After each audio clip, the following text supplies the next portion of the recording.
안녕하십니까. 집중 인터뷰 이 사람의 임종섭입니다.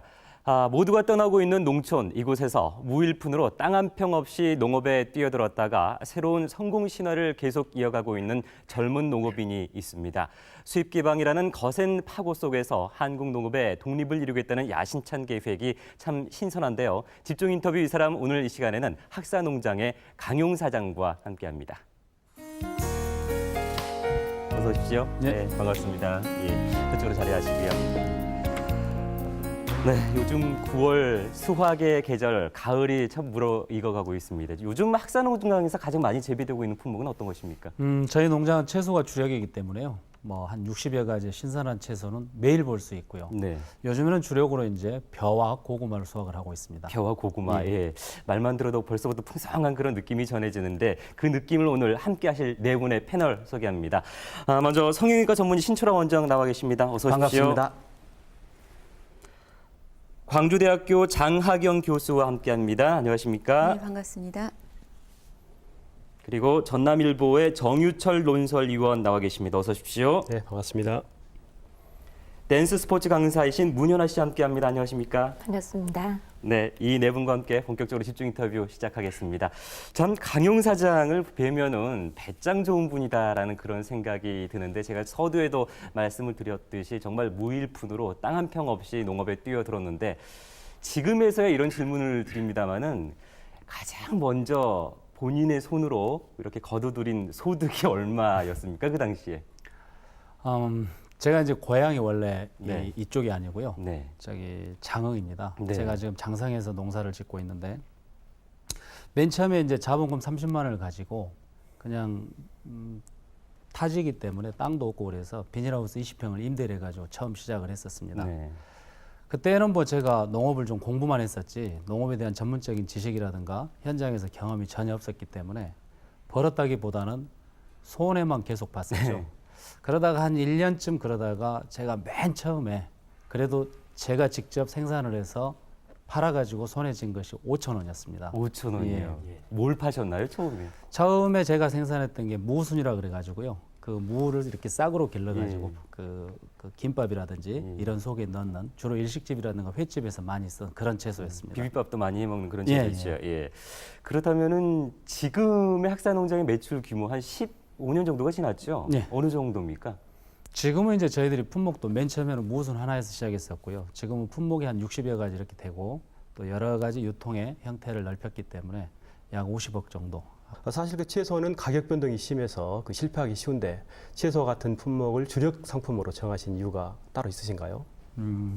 제가 이제 시골에서 어렸을 컸습니다.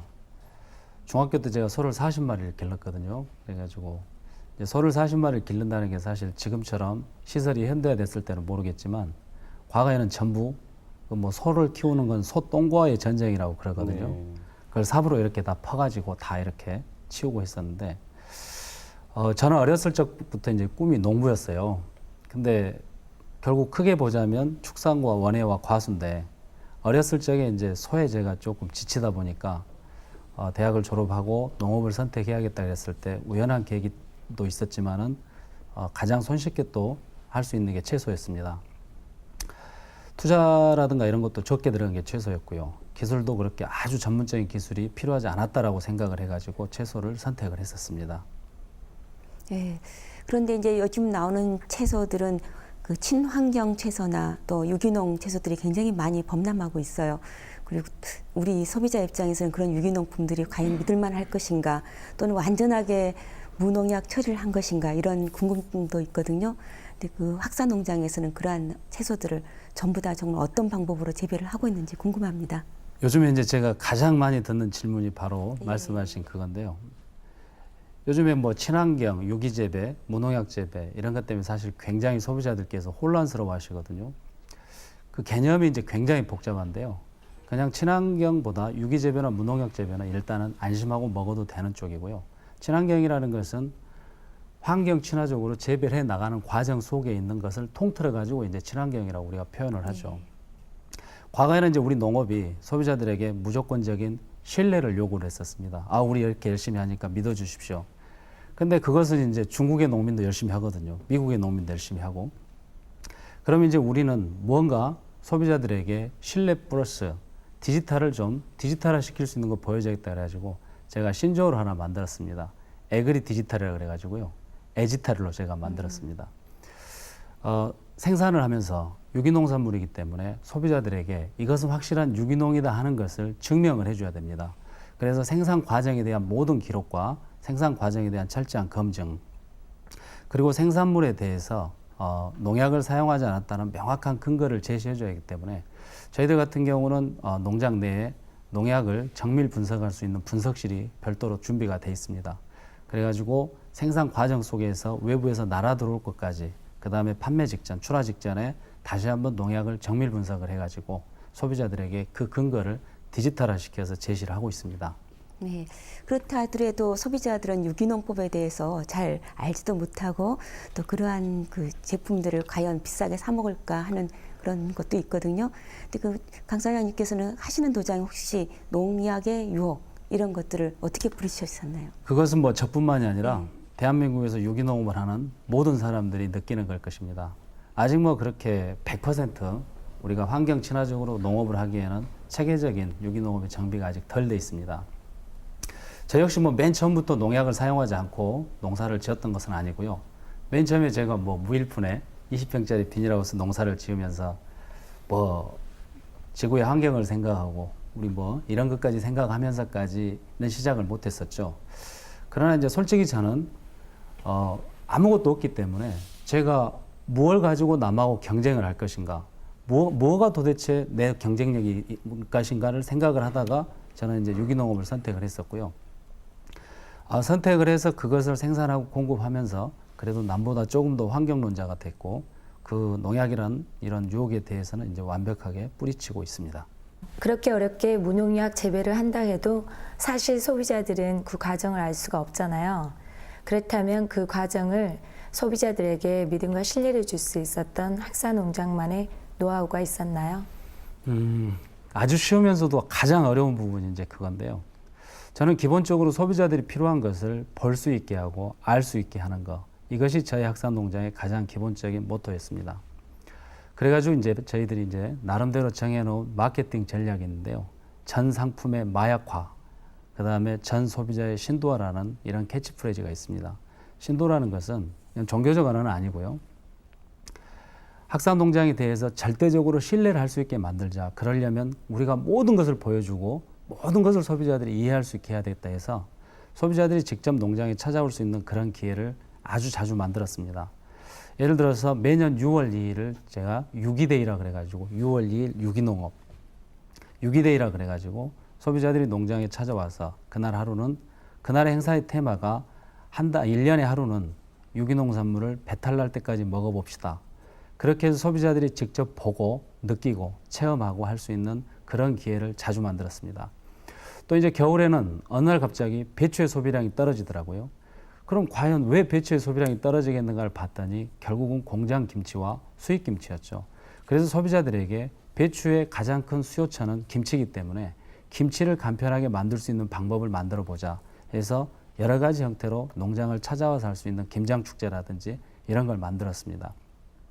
결국은 소비자들이 와서 보고 느끼고 그러면서 유기농업과 우리에 대해서 알고 그러면서 더 신뢰를 갖게 되고 그러면서 상품에 대해서 더욱더 신뢰를 갖기 때문에 뭐 굳이 노하우로 한다면 그렇게 볼 수 있게 했던 것이 가장 큰 노하우가 아닌가 싶습니다.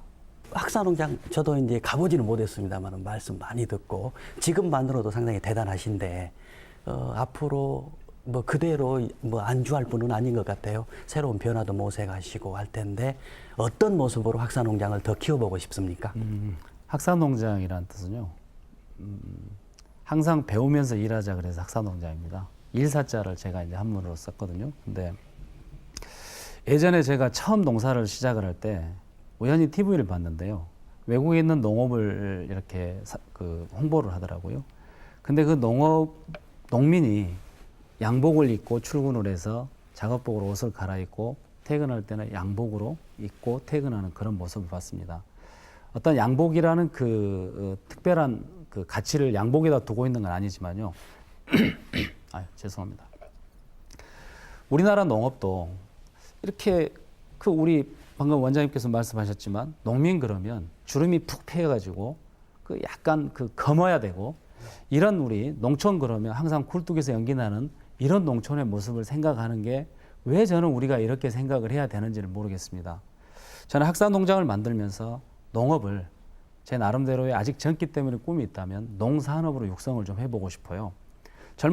많은 젊은 사람들이 농업에도 좀 투자를 해보고 싶고 가서 일을 해보고 싶고 네덜란드 같은 경우는 직업 선호도 1위 중에 하나가 농업이라고 제가 알고 있거든요. 네. 그것은 농업이 결국은 산업으로서 육성이 돼 있고 그렇기 때문에 그렇지 않나. 저희들도 그렇게 한번 만들어 보고 싶습니다. 네. 그래요. 농업하면은 뭐 금방 말씀하셨듯이 깊은 주름에 투박한 손 이런 것들을 먼저 떠올리게 되는데 그리고 또 한 가지 농업하면은 또 씨를 뿌리면은 조금만 관리를 잘하면은 바로 수확할 수 있는 그런 거로 생각을 할 수 있는데 말씀 들어보니까 강용사장께서는 이 농업에 대한 고정관념을 완전히 깨고 계신 분이 아닌가 하는 생각이 들었습니다. 그렇다면 좀 더 집중적으로 그 농업에 대해서 본인께서는 어떻게 생각을 하고 계시는지 좀 듣고 싶습니다. 우리가 이제 농업이라는 단어에 대해서 우리 농민들 스스로 또 우리 사회 스스로가 너무 닫아놨던 것 같습니다. 과거에 우리가 농업을 보면 먹고 살기 급급했고 먹기 위한 농업이었거든요. 그러다 보니까 우리는 항상 농업은 불쌍한 것, 그러다 보니까 사실은 육성해야 된다라고 이야기를 하면서도 소외돼 왔거든요. 네. 세계적으로 그렇지만 특히 한국에서도 지금 현재까지 농촌에 투자를 해야 된다 그러면 뒤에서는 반대를 하면서 앞에서는 반대를 하지를 못합니다. 이 농촌이 지금은 뭐 무슨 국어라는 듯한 이게 우리 사회적 분위기로 점점 돼가는 거에 대해서 저는 농민의 한 사람으로서 상당히 자존심이 상합니다. 그럼 저는 농업이라는 것이 자동차 산업을 보면 자동차 산업에 연관된 모든 것이 사실은 자동차 산업이거든요. 자동차를 거기 현장에서 닦고 조이고 기름치는 것만이 자동차 산업이 아니듯이 농업 역시 생산부터 또 생산도 여러 가지 생산에 관련된 서비스 부분이 있습니다. 그 다음에 그것을 생산을 해서 유통을 하고 수확을 하는 그 전체 과정 속에서 생길 수 있는 모든 것이 저는 농업이라고 생각을 합니다. 네. 근데 참 안타까운 이제 일이긴 하지만은 강 사장님도 물론이고 또 농업하신 분들 또 모든 국민들이 좀 궁금해하는 부분이 있거든요. 한미 FTA가 체결되면은 농업 대란이 일어날 것이라는 어떤 비관론도 팽배하고 있습니다. 이에 대해서 강 사장님이 전망하시는 부분은 어떻게 지금 생각하고 계시나요?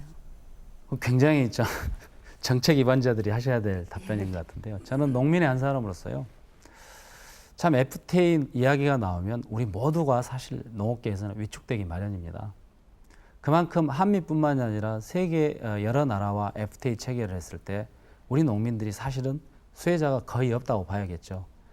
저 역시 뭐 FTA에서는 자유스러울 수 없는 사람이고 저희들도 나름대로 타격이 굉장히 크겠지만 제가 그 FTA 문제를 해결할 수는 없지만 우리 내부적으로 우리 스스로 저와 관계되는 우리 조직 적은 그룹이지만 이 안에서 우리 나름대로 그런 걸 해결하기 위해서 노력은 해야 된다고 생각합니다. 우리가 대외적인 경쟁력이 있고 대내의 경쟁력이 있는데요. 우리는 항상 어떤 이슈를 보면 대외의 경쟁력에 대해서 이야기하는 분들은 굉장히 많은 것 같아요. 근데 우리 내부적인 문제, 우리 스스로 경쟁력을 갖출 수 있는 이것이 과연 우리가 충실한가? 대외적인 것도 FTA 체결에 대한 부분도 우리 농민들이 투쟁이라고 하긴 그렇지만 여러 가지 언론을 통해서 우리가 막을 수도 있으면 막아야겠지만 대외적으로 과연 그렇게 됐을 때 우리가 어떠한 경쟁력을 가지고 부딪혀서 이겨야 될 것인가? 이런 것은 또 우리가 같이 해야 될 문제가 아닌가 생각을 합니다. 그래서 저희들 같은 경우는 그런 문제에 대해서 스스로 해결해 보기 위한 나름대로 노력을 하고 있습니다. FTA에 관한 문제는 여러 가지 복합적인 문제이기 때문에 제가 단언을 하기에는 좀 그렇고요. 가장 대표적인 예를 본다면 비유가 적절할지 모르겠지만 영화가 과거에 망할 것처럼 이렇게 이야기했었는데 모르겠습니다. 영화계의 내부적 사정은 모르겠지만 상당히 좋은 영화들이 많이 있듯이 우리도 내부적인 어떤 점검을 한다면 부딪혀서 이길 수도 있지 않겠는가라는 생각도 가끔 합니다. 네, 좋은 말씀입니다.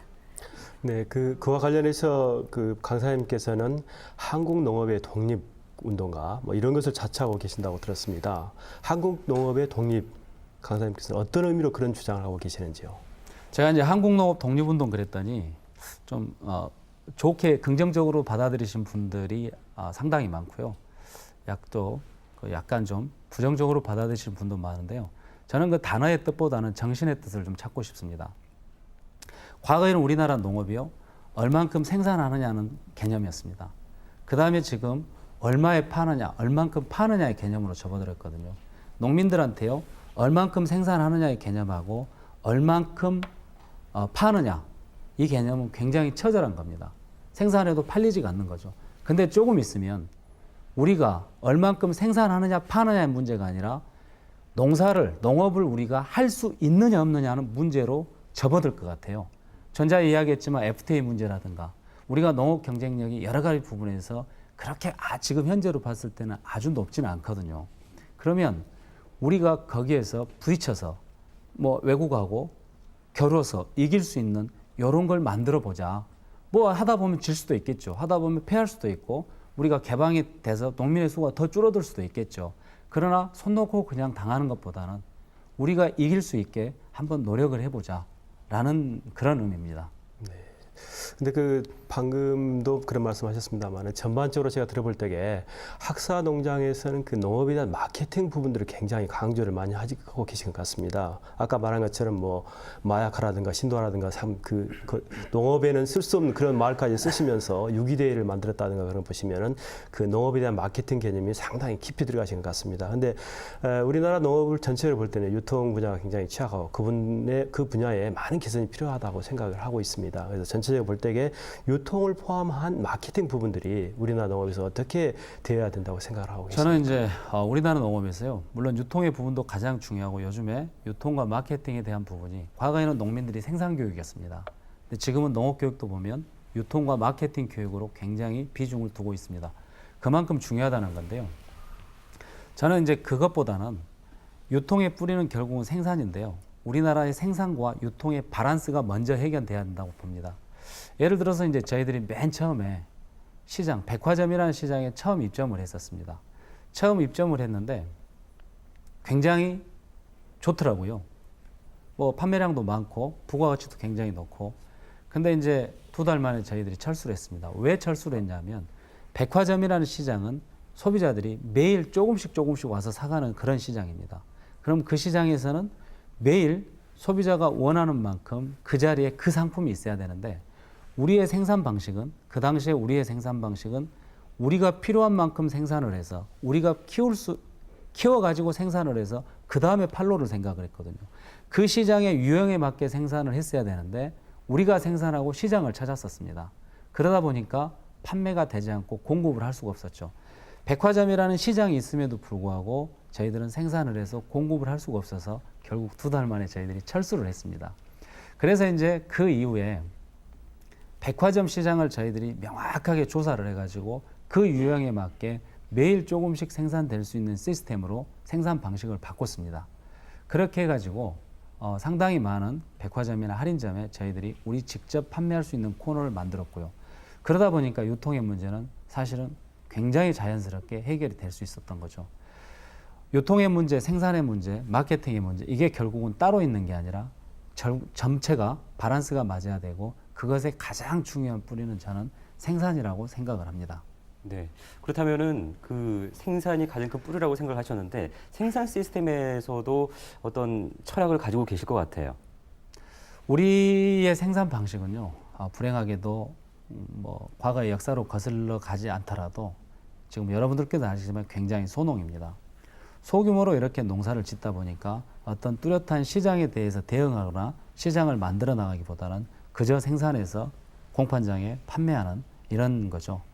거기다가 우리나라의 농업은 농민은 만능입니다. 농민이 다 해야 됩니다. 우리 뭐 생산부터 유통도 해야 되고 가공은 이제 뭐 요즘에는 활성화가 돼가지고 그렇지만 하다못해 디자인까지 다 해야 됩니다. 농민이 디자인을 한다는 게 사실은 굉장히 전문적인데 이런 모든 것을 다 해야 되기 때문에 사실은 농업이 어려운 것입니다. 제가 생각하는 농업은 그렇게 농민이 모든 것을 다 하는 만능으로는 할 수 없으니까 좀 더 분업화시켜서 합리적인 규모화를 시키는 거, 이게 제가 생각하는 생산의 가장 기본적인 시스템입니다. 개방할 때 우리나라 농업의 독립을 위해서 소비자들이 할 수 있고 또 해야 될 일이 있다면 어떤 걸까요? 먼저 소비자들은 수입 농산물이든 국내산 농산물이든 선택의 자유가 있습니다.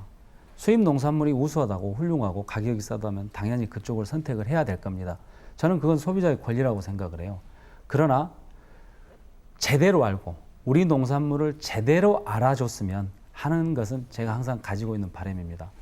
우리나라에서 생산되는 농산물이 저는 외국의 어느 농산물과 견주어도 품질이 굉장히 우수하고 맛이 좋다고 생각을 하기 때문에요. 굳이 우리가 신토불이라는 말을 들먹이지 않더라도 굉장히 품질이 좋습니다. 근데 이제 그게 소비자들께서 정보가 부족해가지고 불가피하게 자기도 모르는 사이에 수입 농산물을 선택을 하는 것은 우리가 막아야 되지 않겠는가.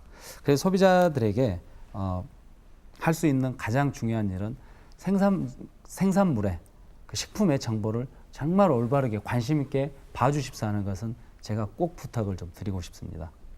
네, 오늘 집중 인터뷰 이 사람 이 시간에는 학사농장의 강용 사장과 함께 하고 있습니다. 강용 사장 하면은 아무래도 농업계에서 성공한 분으로 손꼽히고 있고 그래서 오늘 또 이 시간에서 집중 인터뷰를 하고 있는데 사실 그 성공 뒤에 15년여의 세월 속에는 실패도 있었을 것이고 좌절과 또 시련도 겪었다고 알고 있습니다. 지금부터는 강용 사장이 그 인생, 농업 인생에 대해서 좀 더 자세히 들여다보도록 하겠습니다.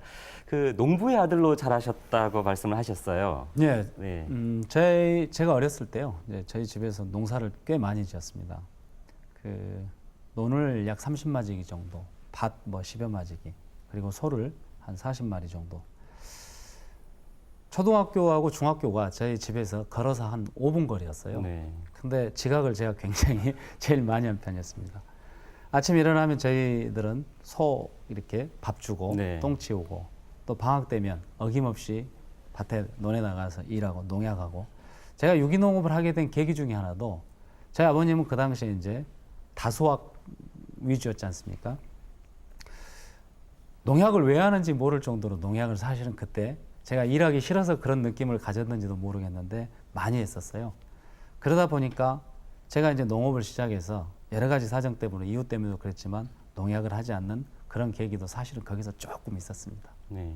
네, 근데 강 사장님 부모님은 이제 농사를 지셨잖아요. 근데 대부분 어떤 가정을 보면은 의사 가정에서는 의사가 나오고 또 교사 가정에서는 자녀들이 교사를 하길 바라고 이런 게 대체적인 흐름인 것 같아요. 그런데 이제 대부분 농민들은 농사들을 자식들에게 대물림하지 않겠다고 그런 모습들을 저희가 많이 봐요. 혹시 20대 중반에 강 사장님이 농사를 짓겠다고 했을 때 부모님들은 어떤 반응을 보이셨어요?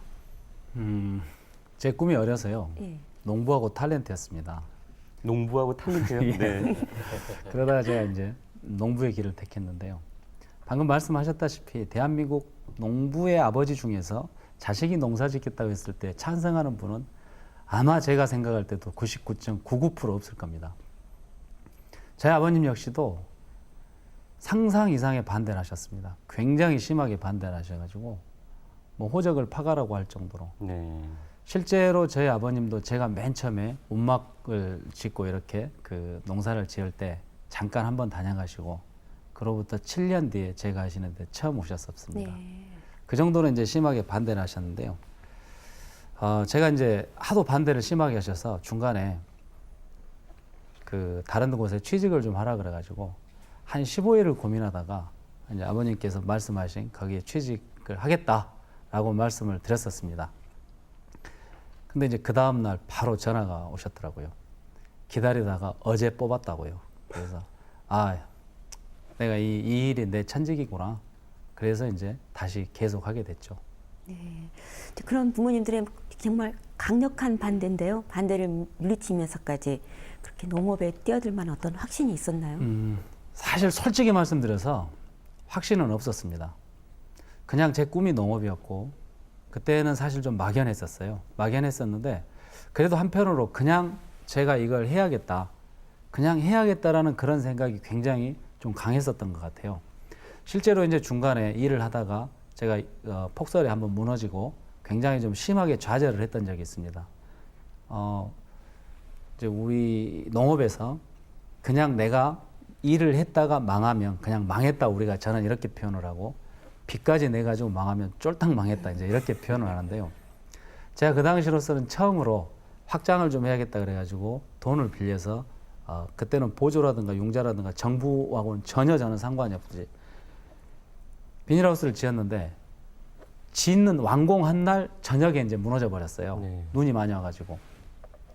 그래가지고 이걸 해야 되나 말아야 되나 사실 혼자서 한 일주일 정도 당연히 이제 술도 좀 마셔보고 결국 포기할까 말까 망설이다가 다시 했었습니다.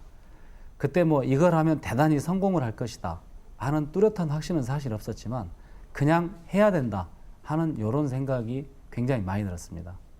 그러면 그런 그 실패나 좌절에도 불구하고 지금까지 농업을 계속하고 계시는데요. 그때마다 힘을 어디서 얻습니까? 힘의 원천이 좀 궁금합니다. 제가 이제 일을 하면서요. 굉장히 사실 실패를 많이 했었습니다. 그 농업에서는 일반적인 실패보다도 자연재해에 대한 실패가 사실은 가장 크죠. 뭐 얼마 전에도 폭설이 내려가지고 뭐 다 알겠지만 얼마 전에도 또 수해 때문에 사실 농업에서 이런 실패가 사실 굉장히 많은데요. 그런 실패의 밑바탕 속에서 제가 이제 항상 좌절하고 포기하겠다는 생각을 할 때 제 나름대로 이제 제 성격에 좋은 점이 하나가 있어요.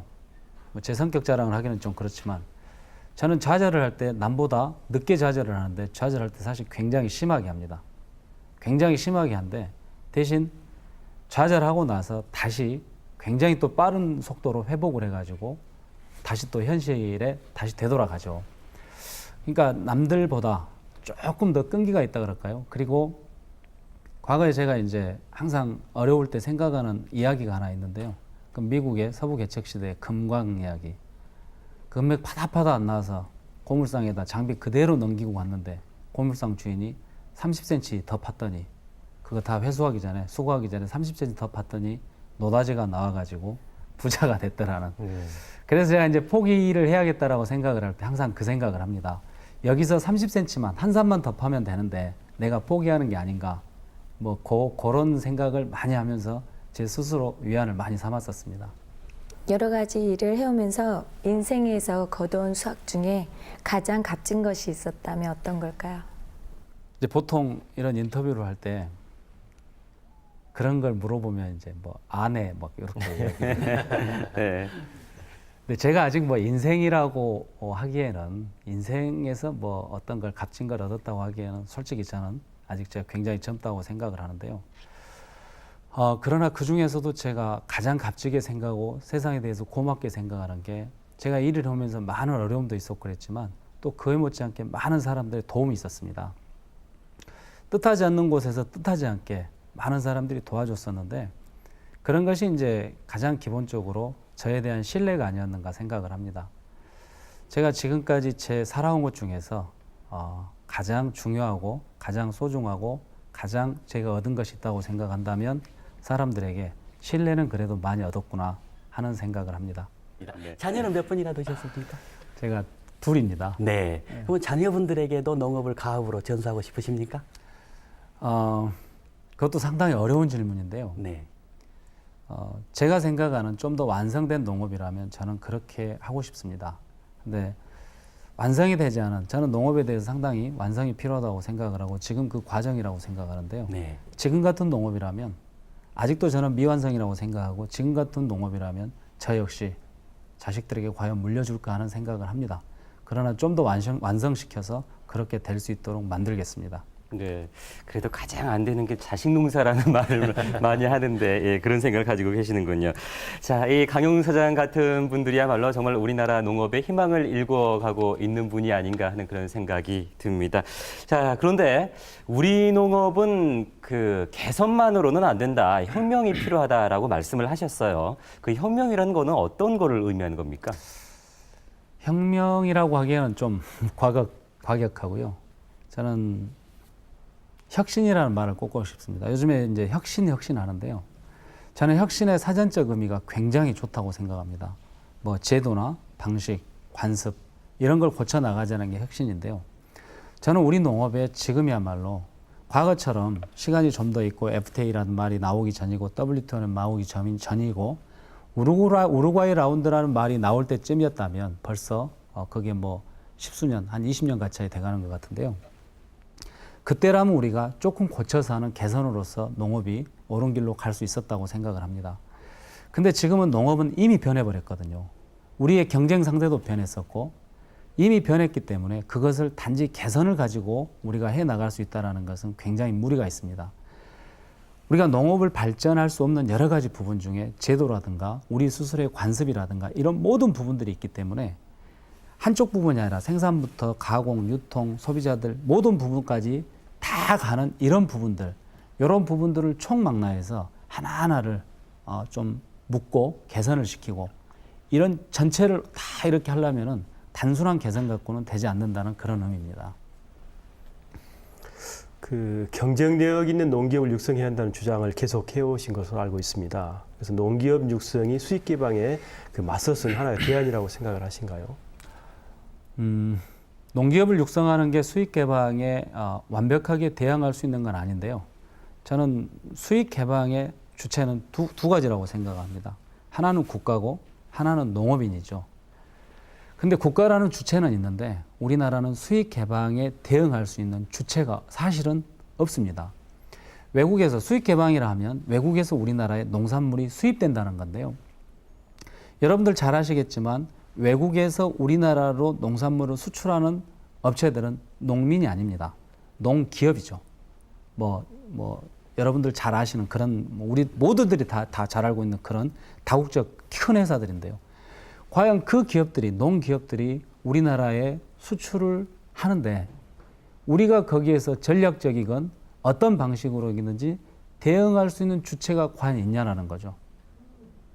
그런 부분에 대해서 주체를 명확하게 하자는 게 농기업을 육성하자는 건 여러 가지가 있지만 첫 번째로 주체를 농업에 대해서 해 나갈 수 있고 대응할 수 있는 주체를 명확하게 만들자는 것이 제가 생각하는 농기업 육성의 첫 번째 이유입니다. 그래서 우리나라 같은 경우에는 그 땅이 일단은 좁고 그 땅값이 비싸서 큰 농기업으로는 그 성공하기 힘들다는 그런 비관적인 논도 있습니다. 그래서 규모면에서 그 농기업보다는 소농 쪽으로 가야 된다는 이런 주장도 나오고 그러는데 어떻게 보십니까? 일반적으로 우리가 기업 그러면 굉장히 그 기업이라는 단어에 대한 인식이 우리는 약간은 부정적인 것 같아요. 우리가 어찌 됐건 간에 지금 어디에서든지 땅값이 비싸지만 농산물은 생산을 하고 있습니다. 현재 생산이 되고 있고 누군가가 생산을 하고 있습니다.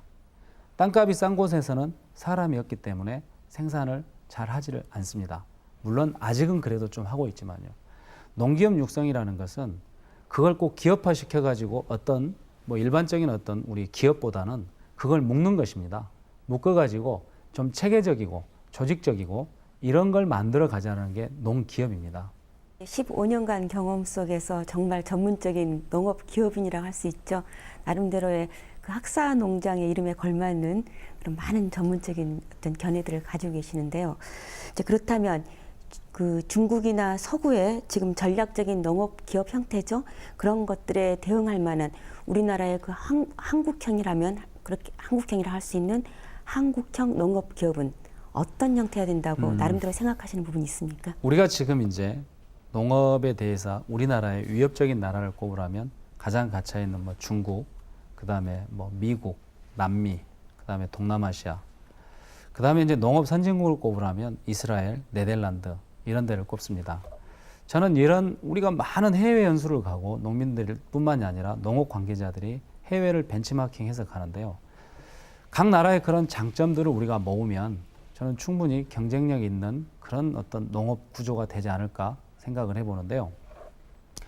예를 들어서 우리가 아무리 규모화를 한다 그래서 미국이나 남미를 앞서갈 수는 없습니다. 미국은 미국대로 남미는 남미대로 규모화에 대한 경쟁력이 있는 것이고 또 중국은 우리가 잘못 알고 있는 것 중에 하나가 우리가 호당 경제 면적으로 따지면요. 중국이 우리나라보다 면적이 더 적습니다. 중국이 땅이 넓기 때문에 중국은 굉장히 광활한 영토를 농지를 갖고 있다라고 생각을 하는데 평균적인 이게 산술적인 수치일 수도 있습니다. 그러나 우리보다 평균 경지 면적이 적습니다. 그러나 중국은 싼 인건비 때문에 또 경쟁력이 있다라고 그럽니다. 그러면 인건비도 싸지 않고 경지 면적도 크지 않는 네덜란드나 이스라엘 같은 경우는 도대체 어떻게 해서 우리가 농업 선진국이 됐는가 이것을 봐야 될 필요성이 있습니다. 이스라엘이나 네덜란드의 농업은 상당히 분업화가 되어 있습니다. 농업이라는 하나 속에서 농업 서비스업이 굉장히 많이 발전이 되어 있습니다. 예를 들어서 요즘에 시골에 농촌에 노동력이 없는데요. 이스라엘이나 네덜란드에는 농업 노동력을 별도로 서비스할 수 있는 그런 곳도 있습니다. 어떤 퇴비라든가 뭐 액비라든가 양액이라든가 이런 것을 우리는 지금까지 대부분 농민들이 만들어서 사용을 하고 겨우 이제 뭐 포대 몇 개 사서 이렇게 뿌리는 이런 건데요. 제가 본 선진, 그러니까 농업 선진국을 보면 간단한 예를 들자면 네덜란드에 한 군데를 갔는데요. 거기에서 양액이 떨어진지 안 떨어진지를, 소비가 다 돼가는지 안 돼가는지를 농민이 신경을 쓰질 않습니다. 왜냐하면 일정한 수치 이상으로 내려가면 양액 공장의 데이터에 자동으로 그게 들어가 가지고 거기에서 우리 주유소에서 기름 배달하듯이 배달을 해줍니다. 농민은 오로지 자기가 생산되는 상품에 대해서 최고의 품질을 높일 수 있는 이 부분을 신경을 쓰고 그 다음에 어디에다 판매를 할 것인가도 굉장한 네트워크가 돼 있기 때문에 그것만 신경을 쓰면 되는 것 같더라고요. 이 농업이라는 것이 그렇게 시스템이 완벽하게 갖추어질 수 있으면 저는 우리나라 농업이 뭐가 도대체 경쟁력이 없냐는 거죠. 그런 거에 대한 장점을 다 뽑아가지고 만드는 거, 거기에 우리 한국적인 것을 섞는다는 거, 요것이 가장 기본적인 제 방식입니다. 네, 그런 한국형 농기업이 선진화되기 위해서는 투자가 더 필요할 텐데요. 이 학사농장에서는 일반 투자 유치를 지금 모집하고 계시죠? 성과가 좀 있었습니까? 농업에 이제 일반 투자 유치라 그러면 사람들이 굉장히 생소하게 생각을 합니다. 저희들이 몇 년 전에 생각을 할 때 우리 농민들이 볼 수 있는 자본의 조달 창구는 사실은 딱 두 가지밖에 없습니다. 하나는 자기가 돈이 많든지 네. 아니면 정부에서 빌려오든지 뭐 보조용자 포함해서겠죠. 근데 이제 다른 산업의 구조를 보면요. 물론 뭐 제가 잘은 모르겠지만 보조용자도 있을 거예요. 자신의 돈도 당연히 있었겠죠. 그러나 사실 지금 솔직하게 우리 사회에서 자신의 돈이 굉장히 많다면 누가 농사를 짓겠는가? 그럼 다른 산업에서 보면 대부분이 외자 유치라는 말도 있고 뭐 민자 유치라는 말도 있고 자금을 유치한다라는 게 있는데 유독 이 농업에서는 뭐 IMF 때도 우리가 외자 유치, 무슨 유치는 있었지만 농업에서 자금 유치라는 단어는 지금까지 누구 뭐 해본 일이 없습니다. 그만큼 우리 스스로가 농업에 대해서 자신이 없다라는 거죠. 저희들은 자신이 있기 때문에 보조용자도 좋고 내가 가지고 있는 돈도 중요하지만 외부에서 자금을 유치해가지고 함께 할 수 있는 농업을 한번 만들어보자. 외부에서 돈이 들어오면 돈만 들어오는 게 아니죠. 좀 안 좋게 표현하면 간섭이 들어오는 거죠. 간섭. 자기가 돈을 투자했는데 누가 그냥 당신 알아서 하시오 하겠습니까? 간섭이 들어오는 거고 간섭이라는 것을 다른 의미로 해석을 하면 컨설팅이죠. 그러면 우리나라 농업이 수준이 좀 더 높게 발전을 할 수가 있고 농업에 투자할 국가적인 어떤 비용도 상당히 줄어들지 않겠는가. 그래가지고 저희들이 이제 한 몇 년 전부터 그걸 추진을 했었는데요. 참 아쉽게도 그걸 막고 있는 게 우리나라의 법입니다. 우리나라의 법에서는 영농조합법인에 대부분의 우리나라의 농기업 그러면 영농조합법인과 농업회사법인인데요. 거기에 일반 투자자금이 투자를 할 수 없게 돼 있었습니다. 그러다 이제 여러 사람들이 노력을 해가지고 그게 많이 풀려가고 있고 그래서 지금 현재 투자를 하시겠다는 분들도 상당히 나타나고 있고 또 저희들이 추진하고 있는 프로젝트 이후에 본격적으로 진행을 할 계획입니다. 네. 보도해 보니까 그동안 정부 지원 형태로 수십조 원이 농촌에 지원이 됐다고 들었습니다. 그런데도 아직 농촌에서는 사실 생기를 찾아보기 어렵다고 들었거든요. 그런데 이제 FTA를 앞두고 정부에서는 지원 형태로 100조 이상을 지원하겠다. 이런 보도를 봤거든요. 그렇다면 이런 돈들이 어떤 방향으로 제대로 쓰여야 농촌이 활기를 찾고 올바른 농촌의 모습을 찾을 수 있겠습니까? 참 안타까운 일입니다. 농촌에 그렇게 많은 돈이 투자됐다고 이야기를 하는데도 농촌이 어렵다고 하는 것은 뭐 모두의 책임이겠죠. 농민의 한 사람으로서 저는 농민의 책임을 피하고 싶은 생각은 없습니다. 지금까지 투자했던 것에 대한 평가는 사실 크게 보면 두 가지로 나눠질 거라고 저는 봅니다. 하나는 그때 그렇게라도 투자했으니까 우리가 이만큼이라도 한다는 것일 수도 있고요. 또 하나는 그렇게 밖에 투자를 못했으니까 농촌이 이렇다라는 의미도 될 수가 있겠는데요.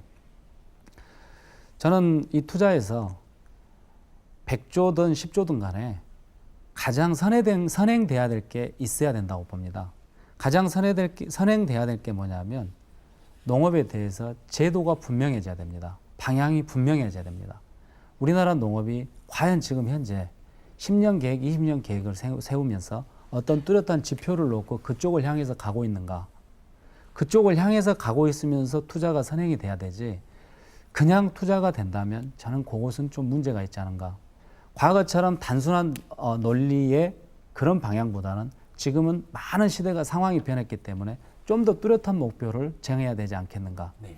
그리고 이제 그 목표 속에서 농업만큼 좀 분리를 시켜가지고 국가적인 산업으로서 분리를 시켜서 뚜렷한 좀 핵심적인 지도자가 하나 있었으면 좋겠다. 우리나라 농정의 최고 수장이 어떻게 보면 굉장히 개 중에서 가장 길입니다. 그러나 농업이라는 건 10년지계, 100년지계인데 1년, 2년 정도의 수장이 과연 우리나라 농업을 얼마만큼 책임질 수 있겠는가.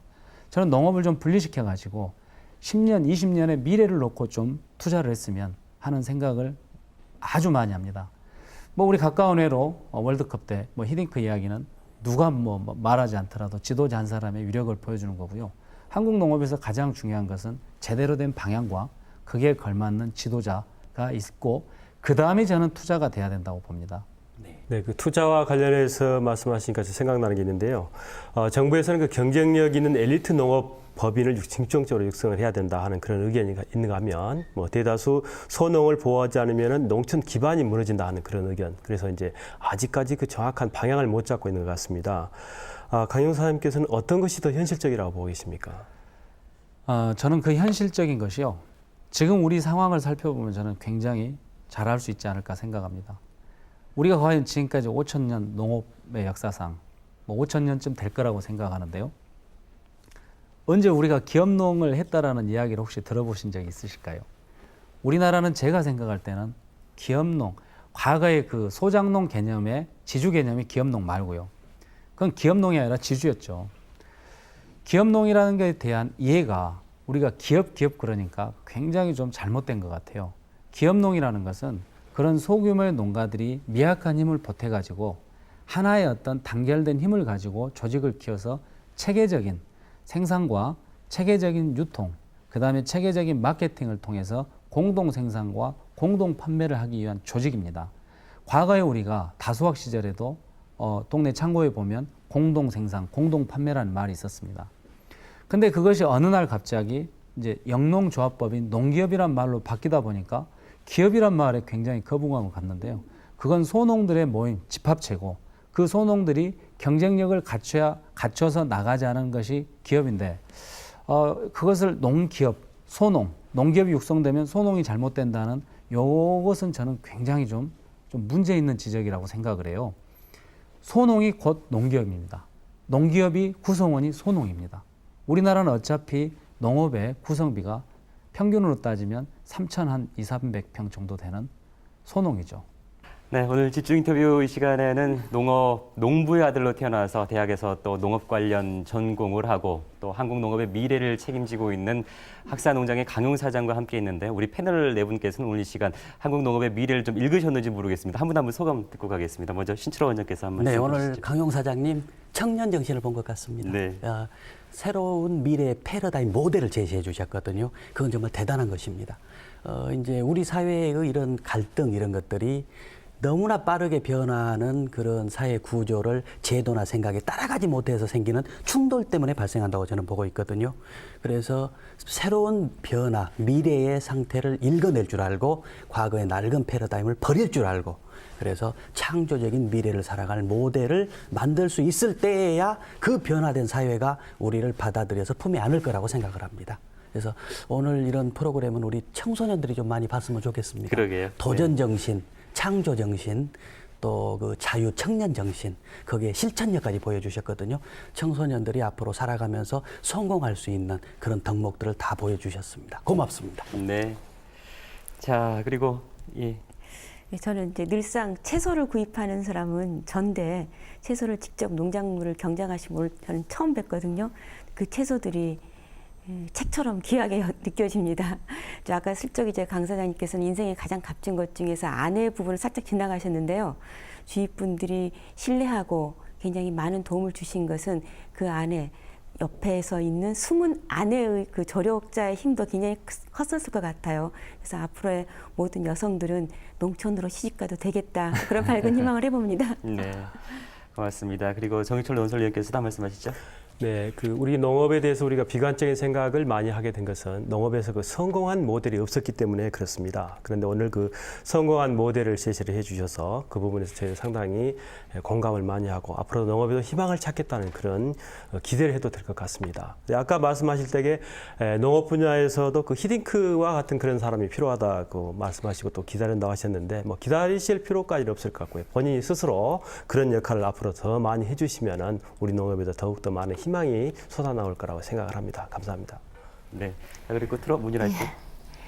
농업이 과학이란 말이 틀리지 않은 것 같습니다. 우리 강용 사장님의 유기농 같은 그런 정신이 앞으로 우리 농업 분야에 발전될 수 있을 걸 믿고요. 소비자들은 그걸 믿고 따르도록 하겠습니다. 네, 고맙습니다. 이 네 분의 말씀이 훨씬 더 부담이 되지 않을까 싶은데 끝으로 광주 전남 지역민들께 한 말씀 남기시죠. 저희 이제 학사농장에 학사농장이라는 뜻이 아까도 말씀드렸지만 항상 배우면서 일하자입니다. 저는 아직 성공하지도 않았고 제가 성공했다라는 생각도 해본 적이 없습니다. 근데 한 가지 제가 분명하게 말씀드리고 싶은 것은 농업이 안 된다는 것은 우리가 하지 않았기 때문이고 우리 사고 속에 생각 속에 안 된다는 의식 때문이지 농업이 안 되지는 않는다고 생각을 합니다. 우리 소비자들께서도 농업에 대해서 좀 믿으시고 또 특히 저희들 농민들이 요즘에는 친환경 쪽으로 많이 가고 있는데요. 어쩌다 잘못된 뉴스 하나 가지고 어쩌다 그랬다 하는 것 때문에 많은 농민들의 신뢰를 저버리지 마시고 열심히 할 테니까요. 좀 더 믿고 좀 농민들에게 관심을 많이 가져주셨으면 하는 바람입니다. 감사합니다. 네, 고맙습니다. 네, 젊은 농업인들이 모여서 우리나라 농업의 미래를 개척하고 있는 곳이 바로 이곳 학사 농장입니다. 사람으로 치자면 이제 유년기를 지나서 청년기로 접어들었는데요. 보다 더 왕성한 활동으로 이 강용 사장의 야심찬 계획, 한국 농업의 독립을 이루는 날이 하루빨리 왔으면 좋겠습니다. 집중 인터뷰 이 사람 오늘 이 시간 모두 마치겠습니다. 고맙습니다.